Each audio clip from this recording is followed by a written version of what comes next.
جانے مسائل تو علماء سے پوچھیں، یہ حکم مبین ہم کو رب سے ملا ہے، چلو پوچھ کیسے جیے زندگی کو، چلو پوچھ لے کس میں رب کی رضا ہے، رب کی رضا ہے۔ الحمدللہ رب العالمین والصلاة والسلام علی سید الانبیاء والمرسلین، اما بعد فاعوذ باللہ من الشیطان الرجیم، بسم اللہ الرحمن الرحیم، الصلاة والسلام علیک یا رسول اللہ وعلی آلک واصحابک یا حبیب اللہ، الصلاة والسلام علیک یا نبی اللہ وعلی آلک واصحابک یا نور اللہ۔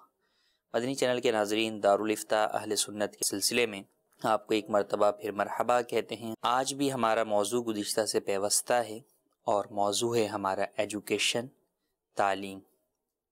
تعلیم کے حصول کے حوالے سے ہم نے گزشتہ دو سلسلوں کے اندر کئی پہلوؤں پر گفتگو کی۔ آج ایک اور نئے پہلو کے اوپر گفتگو کریں گے۔ ابتدا سے آخر تک سلسلہ دیکھنے کی نیت کر لیجئے تاکہ ڈھیر ساری دینی معلومات بھی حاصل ہوں۔ ابتداً درود پاک کی فضیلت، چنانچہ نبی رحمت شفیع امت صلی اللہ تعالیٰ علیہ وآلہ وسلم کا فرمان عالی شان ہے، جس نے مجھ پر ایک مرتبہ درود پاک پڑھا، اللہ تبارک و تعالیٰ اس پر 10 رحمتیں نازل فرماتا ہے، اس کے 10 گناہ مٹاتا ہے اور 10 درجات بلند فرماتا ہے۔ صلو علی الحبیب صلی اللہ تعالیٰ علی محمد صلی اللہ تعالیٰ علیہ وآلہ وسلم۔ علم، ایجوکیشن کے حصول میں ایک بہت ہی بنیادی چیز ہے کہ علم کس لیے حاصل کیا جائے۔ ایک علم حاصل کرنے والا شخص، اس کی نیت کیا ہونی چاہیے کہ وہ کیوں کر یہ علم حاصل کر رہا ہے۔ یوں ہی والدین یا سرپرست جو اپنی اولاد کی تعلیم و تربیت کے اوپر وقت دے رہے ہیں، انہیں تعلیم جو ہے وہ حاصل کروانے کی کوشش کر رہے ہیں، ان کی نیت کیا ہے؟ کیونکہ بہت چھوٹے بچے ہیں تو ان کو سمجھ بوجھ نہیں ہوتی، وہ تو بھئی ایک والدین نے اسکول لگا دیا تو وہ اسکول جو ہے وہ جانا شروع ہو گئے، مدرسے لگا دیا تو مدرسے جانا شروع ہو گئے، تو ان کی نیت وہ والدین ہی بناتے ہیں۔ اسی لیے آپ کئی مقامات پر والدین کو یہ کہتا ہوا سنتے ہیں، بلکہ چھوٹے چھوٹے بچوں کو بھی یہ کہتا ہوا سنتے ہیں کہ آپ بڑے ہو کر کیا بنیں گے، یہ ایک سوال ہوتا ہے جس کا جواب ہر بچہ مختلف انداز میں دے رہا ہوتا ہے۔ یا تو وہ خود کسی سے انسپائر ہو کر جو ہے وہ اس کا جواب دے رہا ہوتا ہے کہ میں بڑے ہو کر جو ہے وہ ڈاکٹر بنوں گا، انجینئر بنوں گا، فلاں بنوں گا، فلاں پروفیشن کو اختیار کروں گا، یا پھر اس کے والدین کی جانب سے اس چیز سے متعلق اس کو جو ہے وہ معلومات یا اس کی جو متاثر ہونا ہے اس کو انجیکٹ کیا جاتا ہے، اور والدین کے کہنے کی بنیاد پر جو چیز بچے کے سامنے بار بار ریپیٹ کی جاتی ہے کہ یہ بننا ہے، اس چیز کے بڑے اچھے فوائد ہیں، تو بچہ وہ جو ہے وہ کہہ رہا ہوتا ہے۔ اچھا، پھر کوئی بھی پیشہ اختیار کرنے میں فی زمانہ اگر ہم دیکھیں تو یہ دیکھا جاتا ہے کہ جناب کس پروفیشن کے اندر عزت زیادہ ہے، وقار زیادہ ہے، معاشرے کے اندر نام زیادہ ہے اور پیسہ زیادہ ہے۔ تو پھر جب آپ ایک پروفیشن کا نام لیتے ہیں اور پیچھے مقاصد اس پروفیشن کو حاصل کرنے کے لیے یہ ہیں کہ بھئی اس پروفیشن کے اندر جو ہے وہ یہ ساری چیزیں ہیں، تو انڈرسٹوڈ سی بات ہے کہ آپ کی جو نیت ہے وہ بھی اسی چیز کی طرف جو ہے وہ چلی جاتی ہے، جب تک کہ آپ اس پیشے کو اختیار کرنے کے لیے کوئی اچھی نیت باقاعدہ نہ کریں۔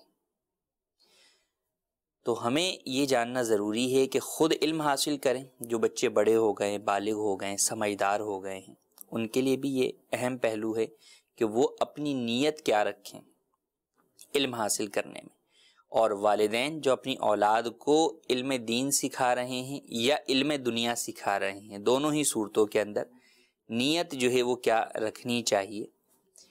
علوم دنیاویہ سکھانے کے اندر عمومی طور پر معاشرے کا مزاج جو ہے وہ اچھی نوکری، اچھا کاروبار وغیرہ ہوتے ہیں۔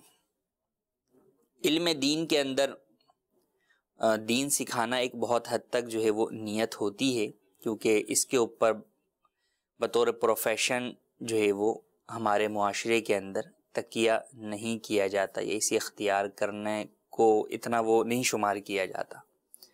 حالانکہ پروفیشنز کے اندر دین کے جو پروفیشنز ہیں، امام بننا، عالم بننا، مفتی بننا، مؤذن بننا، بہرحال ان کی بھی اپنی اہمیت ہے اور معاشرے میں ان کا ایک بہت اچھا کردار ہے. اور یہ وہ پروفیشنز ہیں ان کے ذریعے سے جہاں ضمناً دنیا حاصل ہوتی ہے، بہرحال آخرت تو اگر انسان اچھی نیتوں کے ساتھ یہ کام کرے تو ضرور مل ہی جاتی ہے. تو نیت کیا کرنی چاہیے؟ علم چاہے دنیا کا حاصل کرے بندہ یا دین کا حاصل کرے، نیت رضائے الہی ہونی چاہیے کہ اللہ تبارک و تعالیٰ کو راضی کروں گا، اس علم کے ذریعے سے دین کی خدمت کروں گا. جب آپ یہ نیت کرتے ہیں کہ اللہ تبارک و تعالیٰ کو راضی کرنے کے لیے علم حاصل کر رہا ہوں، تو سوال پیدا ہوتا ہے کہ بھئی دنیاوی علم کے اندر اللہ کو راضی کرنا کا کیا مطلب، کیا مراد ہے؟ تو یہی کہ جب وہ علم دنیا جس کو آپ دین کے ساتھ ساتھ سیکھ رہے ہیں، یا دین کا جو علم سیکھنا آپ پر فرض تھا وہ سیکھنے کے بعد سیکھ رہے ہیں، اور یہ علم دنیا جو ہے وہ آپ کے دین میں رکاوٹ نہیں بن رہا، تو اس صورت میں پھر اس کے سیکھنے میں یوں اچھی نیت کی جا سکتی ہے کہ اس کے ذریعے سے میں دین کی خدمت کروں گا. علوم دنیاویہ کے ذریعے سے جو ہے وہ دین کی خدمت جو ہے وہ بالکل ممکن ہے. مثال کے طور پہ آپ جو ہے وہ کمپیوٹر ٹیکنالوجی کو لے لیجئے کہ جدید ٹیکنالوجی کے اندر شمار ہوتا ہے، تو اس کے ذریعے سے جہاں اور دیگر جو ہے وہ نیتیں ہیں، وہاں علم دین کے فروغ کے لیے جو ہے وہ انٹرنیٹ کے اوپر بہت سارے جو ہے وہ کام کیے جا سکتے ہیں. تو یوں بہرحال علم دین کے ذریعے اور علم دنیا دونوں کے ذریعے مقصد انسان کا رب تعالیٰ کی رضا ہونی چاہیے اور دین کی خدمت ہونی چاہیے، اسلام کی خدمت ہونی چاہیے، اپنے ملک اسلامی ملک کی جو ہے وہ اور قوم کی جو ہے وہ سربلندی کے لیے جو ہے وہ ہونا چاہیے. تو یوں اچھی نیتوں کے ساتھ انسان کو علم حاصل کرنا چاہیے. فقط پیسے کے لیے علم حاصل کرنا یا ناموری اور عزت کے لیے علم حاصل کرنا علوم دینیہ کے اندر تو واضح طور پر جو ہے وہ درست نہیں ہے کہ پھر انسان کو ان علوم دینیہ کی برکتیں نصیب نہیں ہوتی. اور علوم دنیاویہ کے اندر بھی دیکھا یہی گیا ہے کہ وہ چیز حاصل نہیں ہوتی، اس دنیاوی علم کے اندر بھی وہ ملکہ اور مہارت حاصل نہیں ہوتی جو کہ ایک بندہ علم کو کسی ایک اچھے مقصد کے لیے حاصل کرے، اسے حاصل ہوتی. لہٰذا ہمیں اپنے بچوں کو بھی دنیاوی علم سکھانے کے اندر بھی اچھی نیتیں رکھنی چاہیے، اور دینی علم میں تو بہرحال نیت رکھنی ہی جو ہے وہ اچھی ہے، ورنہ تو ثواب ہی جو ہے وہ نہیں ملے گا. تو دنیاوی علوم و فنون سکھانے میں بھی مثال کے طور پہ ہم اپنے بچوں کو اردو سکھا رہے ہیں، انگلش سکھا رہے ہیں، تو اس کے اندر کیا نیتیں ہو سکتی ہیں؟ یہ نیت ہو سکتی ہے کہ اس کے ذریعے سے میرا بچہ جو ہے پڑھنا لکھنا سیکھے گا تو آگے دین کی کتابیں پڑھ لکھ سکے گا. یوں ہی انگلش زبان اگر سیکھے گا تو اس کے ذریعے انگلش میں موجود جو ہے وہ اسلامی لٹریچر کو پڑھ سکے گا. یوں ہی غیر مسلموں تک جو ہے وہ اس زبان کے ذریعے سے دین کا پیغام جو ہے وہ پہنچا سکے گا. تو یوں مختلف جو ہے وہ اچھی اچھی نیتیں علم دین علم دنیاویہ دونوں کے اندر جو ہے وہ کی جا سکتی ہیں کہ ان کو پیش نظر رکھ کر انسان وہ علم حاصل کرے، اور فقط نیت نہیں بلکہ پھر آگے اپنی ڈائریکشنز بھی جو ہے وہ اسی طور پر سیٹ کرے. تو جب اس اعتبار سے وہ ڈائریکشنز کو جو ہے وہ سیٹ کرے گا تو انشاءاللہ عز و جل اس کو آگے جو اعمال ہیں کہ علوم دنیاویہ کے بھی بعض اعمال جو ہے وہ بعض صورتوں میں تو فرض کفایہ کی طرف بھی چلے جاتے ہیں، لیکن ایک عمومی طور پر بات کریں تو وہ مباح کی حیثیت میں ہوتے ہیں کہ کرنا بھی جو ہے وہ جائز ہے اور اس پر ثواب نہیں ہے، اور نہ کرے تو گناہ بھی نہیں ہے. لیکن اگر اچھی نیتوں کے ساتھ ایک مباح کا کام کو کیا جائے تو بہرحال وہ ثواب والا کام بن جاتا ہے، اس کے اوپر ہمیں ثواب ملنے کی امید ہوتی ہے رب تعالیٰ کی بارگاہ سے. تو لہٰذا اچھی نیتوں کے ساتھ علوم دنیاویہ بھی حاصل کرنے میں اچھی نیتیں شامل حال ہونی چاہیے. آئیے پڑھتے ہیں آپ کی کالز کی طرف. جی کالز دیجیے. پیارے مفتی صاحب کی بارگاہ میں سوال یہ عرض ہے، تو عقائد میں کون کون سی باتوں کا سیکھنا اور سمجھنا فرض ہے، اس پر بھی کچھ تفصیلی کلام فرما دے، جزاک اللہ خیرہ. جی مزید کال. سید شاہد ممتاز اتاری چمنی اتار سے عرض کر رہا ہوں۔ دارالفتہ اہل سنت سے مفتی صاحب کی بارگاہ میں میرا سوال عرض یہ ہے کہ بعض اوقات بچوں کی جو رف کاپیاں ہوتی ہیں ان پر بسم اللہ الرحمن الرحیم مکمل لکھ دیا جاتا ہے یا 786 لکھا ہوتا ہے، یا اس کے علاوہ کوئی مقدس حروف لکھے ہوتے ہیں یا کوئی بھی الفابیٹ لکھا ہوتا ہے، ان کو جلانا کیسا؟ جی مزید کون؟ عمران آفتاب قادری جیلانی اسلام آباد سے بات کر رہا ہوں۔ میرا مفتی صاحب سے یہ سوال ہے کہ اگر کوئی شخص عمرے کے لیے جائے اور طواف کعبہ کے بعد حلق کروا کے احرام کھول دے اور واپس پاکستان آ جائے تو اس کے لیے کیا حکم ہے، اب وہ کیا کرے؟ جزاک اللہ خیر۔ جی، عقائد میں کن باتوں کا سیکھنا فرض ہے؟ ہر علم کے اندر بہرحال کچھ ابتدائی بنیادی باتیں ہوتی ہیں اور کچھ جو ہے وہ ان ڈیپتھ جو ہے وہ تفصیلی جو ہے وہ باتیں ہوتی ہیں۔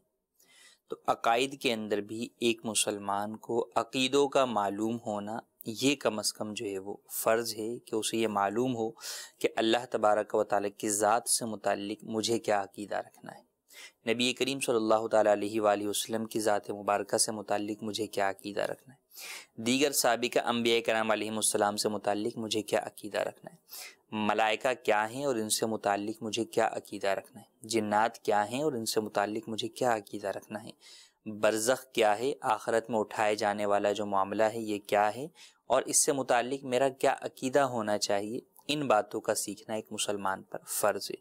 ہاں، ان کے دلائل کہ یہ کیوں ہے یا اس کے پیچھے کیا جو ہے وہ دلائل ہیں، یہ جاننا ہر ایک کے اوپر جو ہے وہ ضروری نہیں ہے، عقیدہ جاننا کافی ہے۔ یوں ہی اس کے علاوہ کفر کے معاملے کے اندر جو آگے مزید ان ڈیپتھ جو بحثیں آ جاتی ہیں وہ جاننا ہر ایک کے اوپر جو ہے وہ فرض نہیں ہے۔ بنیادی عقائد کا سیکھنا یہ ایک ہر مسلمان کے اوپر فرض ہے کہ ان کے ذریعے سے ہی وہ اپنا عقیدہ بھی درست رکھ سکے گا اور کوئی غلط بات یا کوئی غلط فعل کرتے ہوئے وہ اس چیز سے بچے گا کہ نہیں یہ میرے عقیدے کے خلاف ہے۔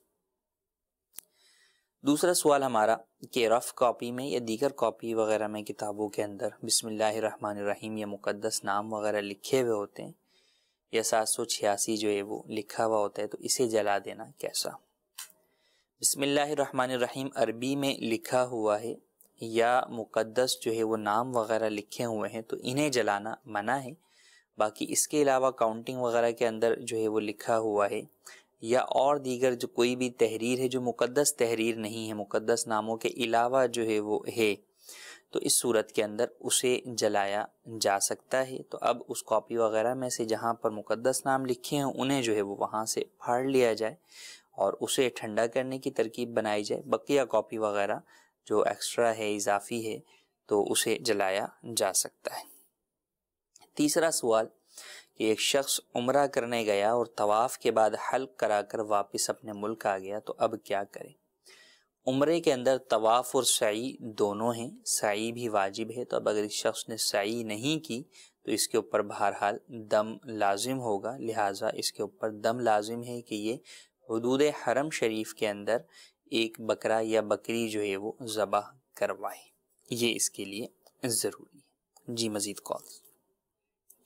مفتی صاحب سے سوال ہے، جب کسی کو کال کرتے ہیں تو موبائل میں میوزک بجتا ہے، تو اگر مسجد میں بیٹھے ہوں اس وقت کسی کو کال کریں اور میوزک بج رہا ہو، جائز ہے نہیں؟ اور دوسرا سوال یہ ہے کہ کسی سے قرض لینے کے لیے یا مالک کی دکان سے کسی قسم کی سہولت حاصل کرنے کے لیے اس کی دعوت وغیرہ یا اس کو تحفہ دے سکتے ہیں؟ جی مزید کال۔ میرا سوال یہ ہے کہ اگر جنازہ نماز میں جو 4 تکبیریں لگتی ہیں ان میں سے اگر 3 تکبیروں کے بعد سلام پھیر لیا جائے تو کیا نماز ہو جائے گی یا دوبارہ پڑھنی پڑے گی؟ جی مزید کال۔ تو صاحب آپ کی گزارش میں عرض ہے کہ میں اسلام آباد میں نوکری کرتا ہوں اور میری فیملی ہے، 4 بچے ہیں اور ان کو میں بھیجنا چاہ رہا ہوں، مجھے چھٹی نہیں مل رہی، مجبوری ہے اپنے بھانجے کے ساتھ۔ یہ اصلاح فرما دیجئے، اپنے بھانجے کے ساتھ میں ان کو اپنے گھر گاؤں پیچھے بھیج سکتا ہوں؟ جی، پہلا سوال یہ کہ مسجد کے اندر سے ہم کسی کو کال کرتے ہیں اور سامنے اس نے مووی ٹون کے اوپر میوزک لگایا ہوا ہے، تو اب یہ مسجد کے اندر اس کا جو ہے وہ سننا کیسا ہے؟ دیکھیں، موسیقی سننا تو مسجد میں بھی جائز نہیں ہے اور مسجد سے باہر بھی جائز نہیں ہے۔ اب یہ ایک طریقے کا لوگوں نے جو موبی ٹون کے اوپر مختلف جو ہے وہ موسیقی یا میوزک یا گانا لگایا ہوا ہوتا ہے، یہ تو سامنے والے کو خامہ خواہی کے اندر جو ہے وہ گناہ کے اندر مبتلا کرنے والی صورتحال ہے۔ لگانے والا بھی گناہ گار ہے۔ بہرحال جب مسجد کے اندر یہ بیٹھا ہے تو اولاً تو ویسے ہی دنیاوی جو ہے وہ بات مسجد میں نہیں کرنی چاہیے، اور اگر کوئی دینی بات بھی کرنی ہے اور جب اس کو دکھ رہا ہے کہ وہاں سے موسیقی کی آواز آ رہی ہے تو پھر یہ مسجد سے کال نہ کرے، بلکہ پھر یہ مسجد سے باہر جا کر ہی کال کرے کہ مسجد کے آداب اور تقدس کے خلاف ہے۔ انہی کے سوال دوسرا سوال تھا کہ ہم نے کسی سے قرض لیا ہے تو اب اس کو تحفہ دینا یا اس کی دعوت کرنا کیسا ہے؟ جس سے قرض لیا ہے اس کو کسی بھی قسم کا مشروط نفع دینا، یعنی قرض لیتے ہوئے کنڈیشنل ہو کہ بھئی تمہیں اس کے اوپر یہ قرض پر نفع دوں گا، اب وہ چاہے کنڈیشنل واضح طور پر صراحتاً ہو کہ میں تمہیں 100 روپے پہ 120 روپے جو ہے وہ ادا کروں گا، یہ بھی سود ہے، یا صراحتاً نہیں لیکن دلالتاً ہے، انڈرسٹوڈ ہے کہ جناب جو ہے وہ میں اس کو جو ہے وہ دوں گا، تو یہ بھی سود ہے کہ انڈرسٹوڈ سے مراد یہ کہ معاشرے کے اندر ہی وہ چیز اس طریقے سے طے ہے کہ 100 لینے والے کو 120 ہی دینے پڑتے۔ اب دعوت کرنا یا تحفہ دینا، اس میں بھی علماء نے فرمایا کہ اگر پہلے نہیں دیتا تھا اور اب دے رہا ہے تو یہ درست نہیں ہے۔ ہاں اگر کسی شخص سے پہلے سے ہی جو ہے وہ رشتہ داری کی بنیاد پر، دوستی کی بنیاد کے اوپر جو ہے وہ تعلقات ہیں اور ویسے بھی جو ہے وہ اس کے ساتھ دعوتوں کا اہتمام ہوتا رہتا تھا اور اب بھی اتنا ہی کرتا ہے جتنا پہلے کرتا تھا تو ٹھیک ہے، لیکن اب اگر زیادہ کرتا ہے کہ پہلے ایک دعوت مہینے میں کرتا تھا اب 3 دعوتیں جو ہے وہ مہینے میں کر رہا ہے، تو اب بہرحال جس نے قرض دیا ہے وہ ان چیزوں سے بچے کہ اب اس کی دعوت یہ قرض کی وجہ سے ہے اور قرض کے اوپر جو نفع مشروط طور پر حاصل کیا جائے وہ سود ہوتا ہے، تو اس سے بچنا ضروری ہے، خاص طور پہ قرض دینے والے کو بھی اور جس نے قرض لیا ہے اس کو بھی ایسا کرنے کی ہرگز اجازت نہیں ہے۔ دوسرا سوال ہمارا یہ تھا کہ نماز جنازہ میں اگر 3 تکبیریں کہہ کر سلام پھیر دیا تو کیا نماز جنازہ ہو جائے گا؟ نہیں ہوگا، کیونکہ نماز جنازہ کے اندر 4 تکبیرات جو ہے وہ رکن ہیں، تو ایک رکن جب ایک تکبیر نہیں کہی گئی تو نماز جنازہ نہیں ہوگا، دوبارہ پڑھنا ہوگا۔ تیسرا سوال یہ ہے کہ پوچھا سائل نے ہمارے کہ اپنے بھانجے کے ساتھ جو ہے وہ اپنی وائف کو بھیج سکتے ہیں یا نہیں؟ تو شوہر کا جو بھانجا ہے وہ اس کی بیوی کے لیے نامحرم ہے، لہٰذا وہ اس کے ساتھ سفر نہیں کر سکتی۔ محرم یا شوہر کے ساتھ ہی 92 کلومیٹر یا اس سے زائد مسافت کا سفر کیا جا سکتا ہے، ان کے بغیر یہ سفر کرنا جائز نہیں ہے۔ کچھ میسیجز بھی جو ہے وہ آپ کے ہیں، ان کو بھی ہم شامل کرتے ہیں۔ ایک سوال یہ ہے کہ 15 سال کا بیٹا محرم بن سکتا ہے عمرے کے لیے یا نہیں؟ جی ہاں، 15 سال کا بچہ عاقل ہے تو ایسی صورت کے اندر وہ محرم بن سکتا ہے۔ 15 سال کے اندر تو بچہ بالغ بھی ہو جاتا ہے، اس پہ بلوغت کا حکم بھی لگ جاتا ہے۔ اگر اس سے کم عمر کا بھی ہے تو 12 سال کا بچہ مراہق کہلاتا ہے، وہ بھی محرم بن سکتا ہے جبکہ عقل مند ہو، سمجھدار ہو۔ ایک سوال یہ ہے کہ مدنی قاعدے کو بغیر وضو پڑھ سکتے ہیں؟ جی بغیر وضو پڑھ تو سکتے ہیں، البتہ اس میں جہاں پر قرآن کریم کی آیات یا مکمل الفاظ موجود ہیں قرآن کریم کے، انہیں بغیر وضو چھونا جو ہے وہ منع ہے، تو اس بات کا خیال رکھنا ضروری ہے۔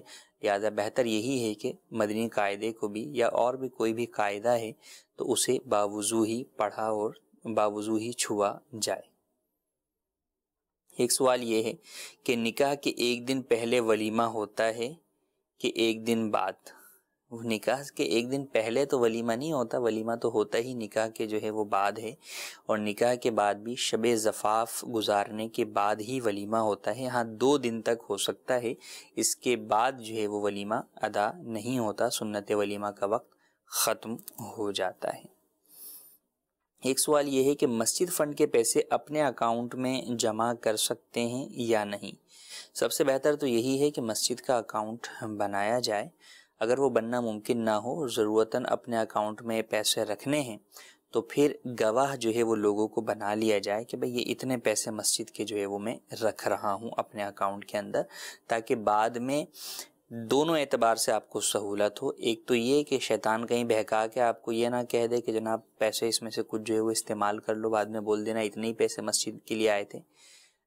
یہ پہلو بھی کہ اپنے آپ کو بھی انسان بچائے. دوسرا یہ کہ کہیں ایسا نہ ہو کہ آپ تو اتنے ہی پیسے کہیں کہ بھئی مسجد کے اتنے ہی پیسے آئے تھے, لیکن دوسرے لوگوں کی جانب سے یہ آپ پر الزام آئے کہ جناب نہیں اتنے آئے تھے, تم نے کھا لیے.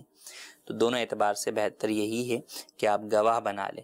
نیز اس میں اس بات کا خیال رکھنا بھی ضروری ہے کہ پھر جب اکاؤنٹ میں آپ کے مسجد کے پیسے ہیں تو پھر آپ کو اتنے پیسے باقی رکھنا ضروری ہوں گے. یعنی اگر آپ کے اپنے پیسے بھی ہیں اور آپ خرچ کر رہے ہیں, مثلا 10,000 روپے مسجد کے تھے, 10,000 روپے جو ہے وہ آپ کے ہیں, اب آپ کہیں شاپنگ کرنے گئے اور 11,000 کا بل ادا کرنا ہے, تو اب آپ کے تو اس میں 10,000 ہی ہیں, تو اب آپ 11,000 کا بل اس سے ادا نہیں کر سکتے کہ اس صورت میں مسجد کے پیسے گویا کہ آپ کے ذاتی استعمال میں آ جائیں گے. اگرچہ بعد میں آپ کی یہ نیت ہو کہ میں اپنے جو ہے وہ پیسے ڈال دوں گا, لیکن بہرحال پھر بھی یہ استعمال کرنا جائز نہیں ہوگا. تو اس بات کا بہرحال آپ کو خیال رکھنا ضروری ہوگا.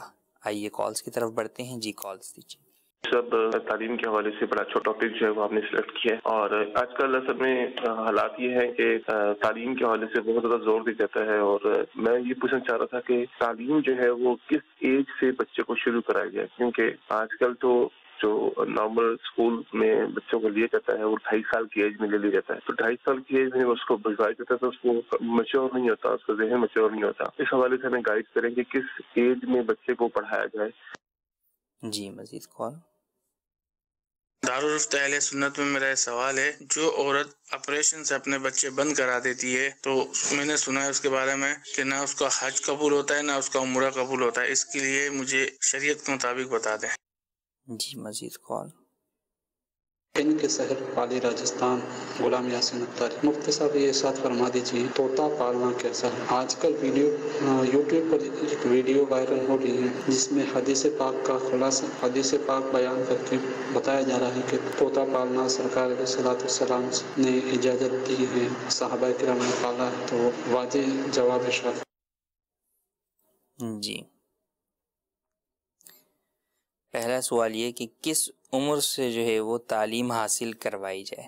دیکھیں ایک ہے باقاعدہ تعلیم, تو اس کے لیے تو بزرگان دین کی اگر ہم بات کریں تو رسم بسم اللہ شریف جو ہے وہ پاک و ہند میں ہوا کرتی تھی بزرگوں کی. ہاں کتابوں کے اندر ملتا ہے ان کی سیرتوں کے اندر کہ ان کی رسم بسم اللہ ہوئی, وہ 4 سال 4 ماہ میں عموماً جو ہے وہ کروائی جاتی تھی, اور اس کے بعد باقاعدہ طور پر گویا کہ بچے کے درس کا آغاز کر دیا جاتا تھا کہ استاد صاحب کے پاس وہ جاتا تھا یا استاد صاحب گھر پہ آ کر پڑھاتے تھے. بہرحال اس کی ایک دینی تعلیم کا ایک نظام شروع ہو جاتا تھا. دنیاوی اعتبار سے پہلے 3.5 سال تھا, اب 2.5 سال کی جو ہے وہ عمر سے ہی جو ہے وہ بچے کو لے لیا جاتا ہے اور سکھایا جاتا ہے. تو باقاعدہ تعلیم کے تو مختلف جو ہے وہ انداز ہیں. بہرحال دینی اعتبار سے جو بچے کی تعلیم ہے وہ اس کی پیدائش کے ساتھ ہی ایک طریقے سے شروع ہو جاتی ہے. اس کے کان میں اذان دی جاتی ہے, اس کے بعد جب بچہ بولنا سمجھنا شروع کرتا ہے تو اب اس وقت اس کو لفظ اللہ جو ہے وہ بولنا سکھایا جائے, اس کے سامنے دین کی چیزیں وہ جنہیں وہ سمجھ سکتا ہے تصاویر کے ذریعے پکچرز کے ذریعے سے اس کو بتائی سکھائی جائے. تو یوں اس انداز کے اندر اس کی تعلیم کا جو ہے وہ طریقہ کار شروع کیا جائے. بہرحال اتنا ہو کہ جب وہ بچہ جو ہے وہ بڑا ہونے لگے, 7 سال کی عمر میں اس کو نماز کا جو ہے وہ حکم ہے, تو اس سے پہلے کم از کم نماز کے جو ہے وہ اذکار وغیرہ جو ہے وہ جانتا ہو, نماز پڑھنے کا طریقہ جانتا ہو, نماز میں جو تلاوت کرنی ہے اسے جو ہے وہ جانتا ہو, اور قرآن کریم ناظرہ جو ہے وہ پڑھنا جو ہے وہ سیکھ چکا ہو 7-8 سال کی عمر تک. تو اس بات کا خیال رکھتے ہوئے تعلیم کا آغاز ہونا چاہیے. دوسرا سوال یہ تھا کہ بچے کوئی عورت بند کروا دے آپریشن کے ذریعے سے تو حج و عمرہ قبول نہ ہو, یہ کیسا ہے؟ بلا عذر شرعی جو ہے وہ یوں بچے بند کروا دینا آپریشن کے ذریعے یہ ناجائز اور گناہ ہے, اس کی اسلام میں اجازت نہیں ہے. اب اگر کسی نے یہ فعل کیا ہے تو اس پر لازم ہے اللہ عز و جل کی بارگاہ میں جو ہے وہ سچی توبہ کرے. بہرحال سچی توبہ کر لیتی ہے تو اب اس کے بعد اگر حج یا عمرہ کرتی ہے تو اللہ تبارک و تعالی قبول کرنے والا ہے. امید ہے کہ اللہ تبارک و تعالی قبول فرمائے گا, لیکن اس کا یہ مطلب نہیں کہ اگر ہمیں یہ پتہ چل گیا کہ جناب جو ہے وہ ہماری عبادتیں قبول ہوں گی تو ہم گناہ کرنے لگ جائیں. کہ بھئی لوگوں میں ایک یہی خوف تھا کہ اس وجہ سے جو ہے وہ نہیں کرواتے تھے، اور چونکہ یہ تو آپ نے بتا دیا کہ عمرہ حج قبول ہو جائے گا تو لہٰذا آپ بھلے یہ کام کر لیں. ایسا نہیں ہے. اللہ تبارک و تعالیٰ ایک چھوٹے سے بھی گناہ کے اوپر اگر ناراض ہو جائے اور اس پر معافی نہ دے تو انسان چاہے کتنی ہی عبادتیں کر لے، کیوں کر جو ہے وہ اس گناہ کی ناراضگی کو جو ہے وہ رب تعالیٰ سے دور جو ہے وہ کروا سکتا ہے.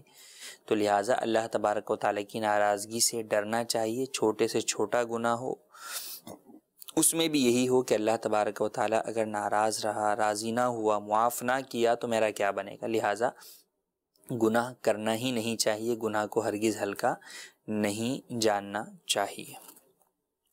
تیسرا سوال ہمارا کہ طوطا پالنا کیسا ہے؟ طوطا پالتو جانور ہے، اس کو پالنا جائز ہے، اس میں کوئی حرج نہیں ہے. نبی کریم صلی اللہ تعالیٰ علیہ وآلہ وسلم کی احادیث طیبہ میں اس کو پالنے کی ترغیب ہو یا صحابہ کرام سے جو ہے وہ پالنے کا تذکرہ ہو، یہ ہمارے علم میں نہیں ہے.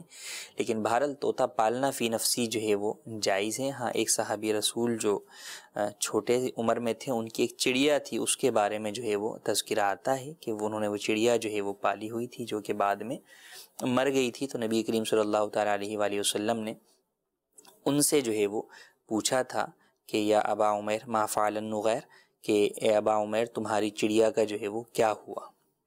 تو شاید اسی سے لوگ جو ہے وہ استدلال کرتے ہوں کہ جناب پالنا جو ہے وہ سنت ہے. لیکن بہرحال وہ چڑیا کا تذکرہ ہے، اس میں طوطا جو ہے وہ خاص طور پر نہیں ہے. بہرحال کوئی بھی پالتو جانور پالنا جائز ہے. شرط یہ ہے کہ آپ اس کے دانے پانی کا اچھے طریقے سے خیال رکھیں. بلکہ احادیث طیبہ میں بعض اس طرح کا مضمون ملتا ہے، بعض احادیث میں کہ اتنی تاکید کی گئی کہ 100 مرتبہ انہیں دانہ پانی جو ہے وہ پوچھا جائے. تو بہرحال پالنا اور پھر ان کا خیال نہ رکھنا، دانے پانی کا خیال نہ رکھنا، یہ بہرحال ناجائز اور گناہ ہے، اس کی اجازت نہیں ہے. لہذا وہی پالے جو ان کے دانے پانی کا اچھے طریقے سے خیال رکھ سکے. جی مزید کال. ایک آدمی کے پاس حج کے حساب سے پیسے موجود ہوں لیکن اس کا وقت کوئی یوں ہو کہ اس کے زوجہ کے لیے گھر میں کوئی اور محرم بھی نہ ہو چھوڑ کے جانے کے لیے، اور مال جانور بھی ہو، اس کے چارے کا انتظام بھی نہیں ہو سکتا ہو، اس کے لیے کیا حکم ہے؟ جی مزید کال. رقم اور چاندی اور سونا یہ جو سب نصاب کو نہ پہنچے ہوں تو پھر اس کا کیا طریقہ کار؟ چاندی بھی 52.5 تولے نہیں ہے، 3.5 تولے سونا بھی نہیں ہے، اور جو زکوٰۃ کے پیسے رقم بھی ہے نہیں کہ بس 10-15 ہزار روپے ہیں. جی مزید کال. میرا نام مجاہد ہے، میں گجرات سے بات کر رہا ہوں. تو میں نے سوال پوچھنا تھا کہ یہ جو بینک سے گاڑی یا بعض دفعہ بینک یا کوئی پراپرٹی وغیرہ قسطوں پہ لی جاتی ہے، تو اس بارے میں برائے مہربانی رہنمائی فرما دیں کہ یہ کام جائز ہے یا جو ناجائز ہے. جی، پہلا سوال یہ کہ ایک شخص جو ہے وہ صاحب استطاعت ہے حج کے اعتبار سے، لیکن زوجہ پیچھے جو ہے وہ اکیلی ہیں، ان کا محرم نہیں ہے، تو کیا کیا جائے؟ اس بنیاد کے اوپر بہرحال حج چھوڑنے کی تو اجازت نہیں دی جائے گی. محرم نہیں ہے، مردوں میں محرم نہیں ہے، لیکن دیگر عورتیں تو جو ہے وہ موجود ہوں گی، رشتہ دار موجود ہوں گے. تو اب اگر وہ ایسی جگہ پر رہ رہا ہے جہاں پر جو ہے وہ سیف اینڈ سیفٹی جو ہے وہ ہے کہ پیچھے وہ عورت جو ہے وہ اپنے رشتہ داروں کے ساتھ یا گھر میں اکیلے جو ہے وہ رہ سکتی ہے، اور اس کے جو بھی انتظامات ہیں کھانے پینے دیگر معاملات کے وہ کر کے جو ہے وہ چلا جاتا ہے، جناب راشن جو ہے وہ دے کر چلا جاتا ہے، پیچھے جو ہے وہ محارم مردوں میں سے یا عورتوں میں سے جو ہے وہ کوئی اور اس کی خبرگیری جو ہے وہ کر لیتی ہے، تو ایسی صورت کے اندر اس بنیاد کے اوپر اس کے لیے حج چھوڑنے کی اجازت نہیں ہے. اس کے اوپر حج فرض ہے، تو لہٰذا اپنے حج فرض کی ادائیگی کرے. دوسرا سوال یہ کہ مختلف قسم کا مال ہے، سونا بھی ہے، چاندی بھی ہے، پیسے بھی ہیں، لیکن کوئی بھی نصاب کے برابر نہیں ہے، تو اب کیا کیا جائے؟ ایسی صورت کے اندر چاندی کے نصاب کے اعتبار سے سب کی کیلکولیشن کی جائے گی کہ اگر ٹوٹل تمام قسم کے مال کی قیمت 52.5 تولہ چاندی کو پہنچتی ہے تو اس صورت کے اندر اس شخص کے اوپر زکوٰۃ فرض ہوگی. تیسرا سوال کہ بینک سے گاڑی یا جو ہے وہ گھر وغیرہ لینا قسطوں پر کیسا ہے؟ بینک سے لیں یا کہیں سے بھی لیں، دار و مدار اس پر ہے کہ جو آپ کا لین دین ہو رہا ہے، خرید و فروخت کا جو سودا ہو رہا ہے، وہ شریعت مطہرہ کے مطابق ہونا چاہیے.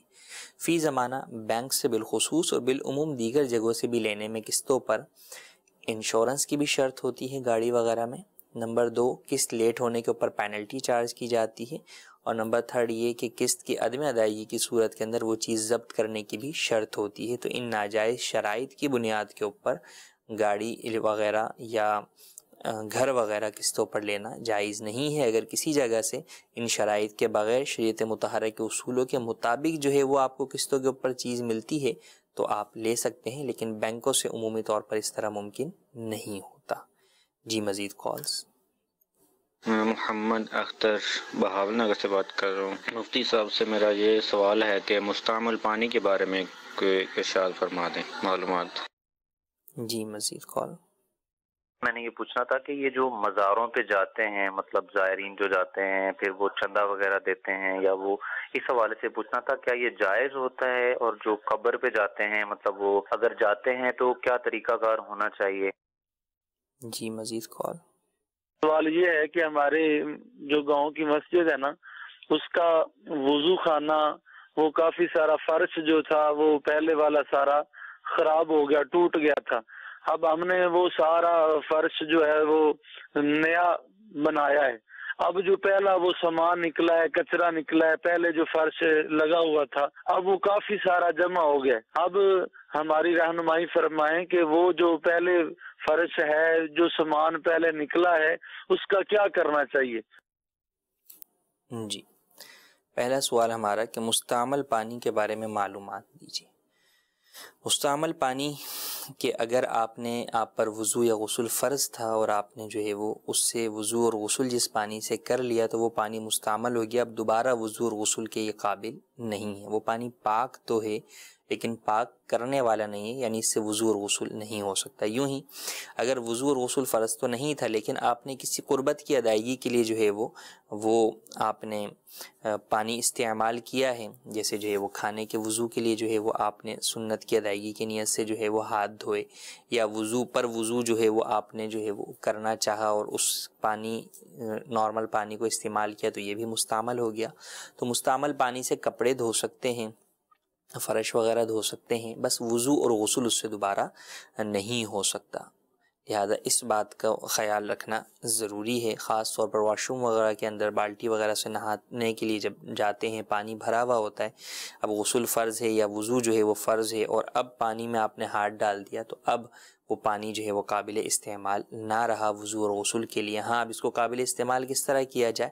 اگر آپ بالٹی کا نل کھول کر بالٹی کو اوور فلو کر دیتے ہیں کہ وہ اوپر سے بھر کر بہہ جاتی ہے تو ایسی صورت کے اندر وہ پانی دوبارہ قابل استعمال ہو جائے گا۔ دوسرا سوال تھا مزار پر چندہ دینا کیسا اور قبر پر جانا کیسا؟ مزارات پر جانا اور قبر پر جانا بالکل جائز ہے۔ نبی کریم صلی اللہ تعالیٰ علیہ وآلہ وسلم کی احادیث طیبہ سے ثابت ہے، آپ علیہ السلام کی حدیث پاک کے ارشاد فرمایا کنت نہیتکم عن زیارت القبور فزوروها، کہ میں نے تمہیں پہلے تو قبروں کی زیارت سے منع کر دیا تھا، اب تم قبروں کی زیارت کرو۔ تو قبروں کی زیارت کرنی چاہیے کہ یہ موت کو یاد دلانے والی چیزیں ہیں۔ بزرگوں کے مزارات پر جانا چاہیے کہ وہاں جا کر بندہ ان سے فیض حاصل کرتا ہے اور ان کے قرب کے اندر جو ہے وہ انسان کو بہت سارا فیض بھی ملتا ہے اور ان کے قرب کے اندر اللہ عز و جل کی بارگاہ میں کی جانے والی دعائیں قبول ہونے کی زیادہ امید ہوتی ہے۔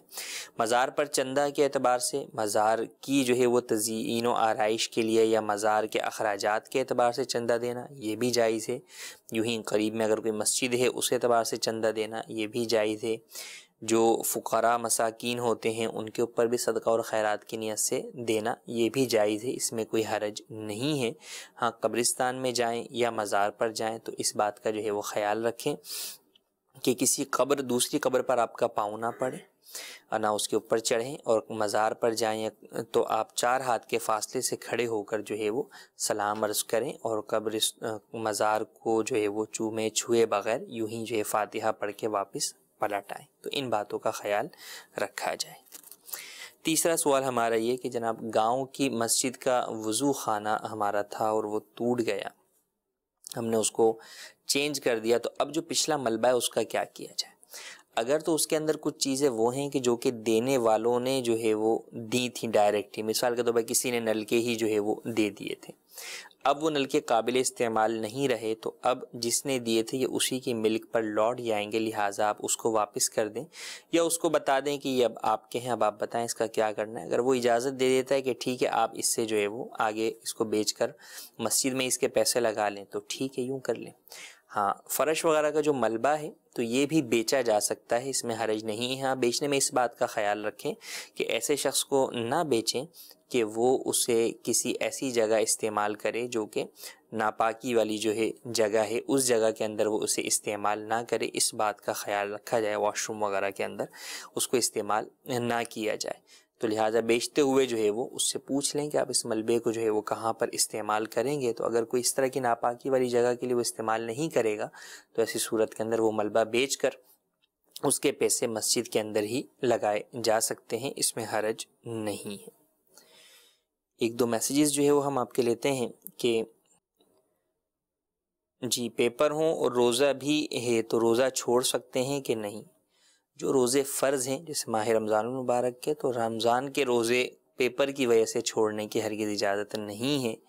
اللہ تبارک و تعالیٰ کے ہاں جو امتحان دینا ہے کل قیامت کے اندر، اس کو پیش نظر رکھا جائے۔ دنیاوی امتحان کے لیے اپنے اس امتحان کو خطرے میں ہرگز نہ ڈالا جائے۔ جو روزے فرض ہیں، جس پر فرض ہیں، اس کے اوپر لازم ہے کہ وہ روزے رکھیں۔ اسی طرح ایک سوال یہ ہے کہ قسطوں کے اوپر سامان لینا کیسا ہے؟ قسطوں کے اوپر سامان لینے کے حوالے سے ہم نے ان ڈیٹیل بتا دیا کہ قسطوں کے اوپر سامان لینا ہے کہ جو عمومی رائج صورتیں ہیں ان میں ناجائز شرائط ہیں، اس کی وجہ سے یہ جائز نہیں ہے۔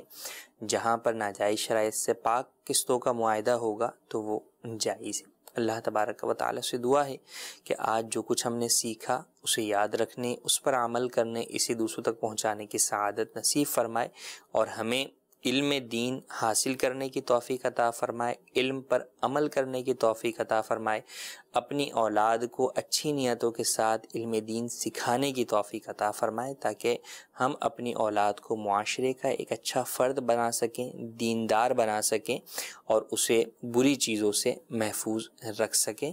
سلسلے کا وقت ختم ہوا جاتا ہے۔ جزاک اللہ خیرا۔ صلو علی الحبیب صلی اللہ تعالی علی محمد صلی اللہ علیہ وآلہ وسلم۔